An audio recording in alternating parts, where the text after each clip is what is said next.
जीण माता मंदिर राजस्थान के शेखावटी क्षेत्र का प्रमुख शक्तिपीठ है। सदियों से जन आस्था की केंद्र रही यह पीठ केर, जाल, झाड़ियों व अन्य वृक्षों से घिरी सुरम्य व रमणीय अरावली पर्वतमाला की तलहटी में सीकर से लगभग 30 किलोमीटर दूर दक्षिण में सीकर जयपुर राजमार्ग व गोरियां रेलवे स्टेशन से 15 किलोमीटर पश्चिम व दक्षिण के मध्य स्थित है। यह मंदिर 3 पहाड़ों के संगम में 20 से 25 फीट की ऊंचाई पर स्थित है। जीण मां भगवती की यह बहुत प्राचीन शक्तिपीठ है जिसका निर्माण कार्य बड़ा सुंदर व सुदृढ़ है। मंदिर के देवायतन का द्वार सभा मंडल के पश्चिम की ओर है और यहाँ जीण मां भगवती की अष्टभुजा आदमकद मूर्ति प्रतिष्ठापित है। सभा मंडल पहाड़ के नीचे मंदिर में ही एक और मंदिर है जिसे गुफा कहा जाता है, जहाँ जगदेव पवार का पीतल का सिर और कंकाली माता की मूर्ति स्थित है। जीण माता मंदिर में चैत्र सुदी एकम से नवमी व आसोद सुदी एकम से नवमी में 2 विशाल मेले लगते हैं, जिनमें देश भर से लाखों की संख्या में श्रद्धालु आते हैं। इस मंदिर का निर्माण काल कई इतिहासकार 8वीं सदी से मानते हैं। मंदिर में अलग अलग 8 शिलालेख लगे हैं जो मंदिर की प्राचीनता के सबल प्रमाण हैं। चलिए अब जीण माता का संक्षिप्त परिचय कर लेते हैं।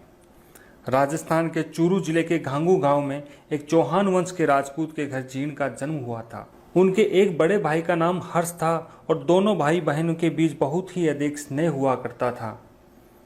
एक दिन जीण और उसकी भाभी सरोवर पर पानी लेने गई, जहां दोनों के मध्य किसी बात को लेकर तकरार हो गई थी।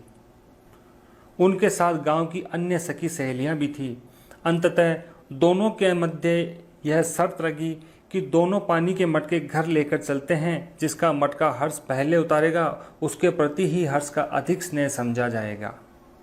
लेकिन हर्ष इस विवाद से अनभिज्ञ था। पानी लेकर जब घर आई तो हर्ष ने पहले मटका अपनी पत्नी का उतार दिया।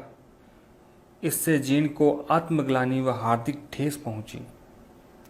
भाई के प्रेम में अभाव जानकर जीण के मन में वैराग्य उत्पन्न हो गया और वह घर से निकल पड़ी। जब भाई हर्ष को कर्तव्य बोध हुआ तो वो जीण को मनाने के लिए वो उसके पीछे पीछे गया। जीण ने घर से निकलने के बाद पीछे मुड़कर ही नहीं देखा और अरावली पर्वतमाला के इस पहाड़ के एक शिखर, जिसे काजल शिखर नाम से जाना जाता है, वहां पहुंच गई। हर्ष भी जीण के पास पहुंचा और भूल स्वीकार कर क्षमा याचना करने लगा और वापस साथ चलने का आग्रह किया, जिसे जीण ने कभी भी स्वीकार नहीं किया। जीण के दृढ़ निश्चय से प्रेरित हो हर्ष भी घर नहीं लौटा और दूसरे पहाड़ की चोटी पर भैरव की साधना में तल्लीन हो गया। पहाड़ की यह चोटी बाद में हर्षनाथ पहाड़ के नाम से प्रसिद्ध हुई। वहीं जीण 9 दुर्गाओं की कठोर तपस्या करके सिद्धि बल पर दुर्गा बन गई। हर्ष भी भैरव की साधना कर हर्षनाथ कहलाने लगा। इस प्रकार जीण और हर्ष अपनी कठोर साधना व तप के बल पर देवत्व प्राप्त कर लोगों की आस्था व केंद्र में पूजनीय बन गए। इनकी ख्याति दूर दूर तक फैल गई और आज लाखों श्रद्धालु इनकी पूजा अर्चना करने के लिए देश के कोने कोने से पहुंचते हैं। इस तरह जीण और हर्ष भाई बहन का निश्चल और अमर प्रेम एक आदर्श बनकर जन आस्था का केंद्र बन गया।